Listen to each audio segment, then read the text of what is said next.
ปลาดุกก็ต้องซื้อเนาะพี่น้อง50 บาทเด้อตัวนี้นะไม่ได้ใหญ่เด้นี่นะตัวนี้น้อยเด้นี่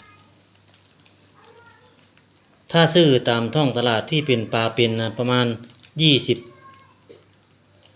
กว่าบาทหน่อยๆเนาะที่เป็นปลาเป็น แต่ว่าบางคนก็จะว่าแต่บ่คิดค่าเขาไปเอาค่าท่านค่าหยังเนาะแม่นถูกต้องค่าถุงพลาสติกค่าหยังค่าสารพัดค่านี่หยังถูกต้องอยู่แต่ว่ามันก็สมมาพระควร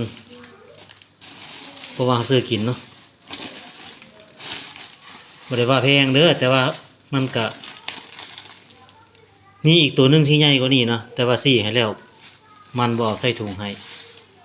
ก็บ่เป็นหยังแล้วแต่เขาเนาะเอา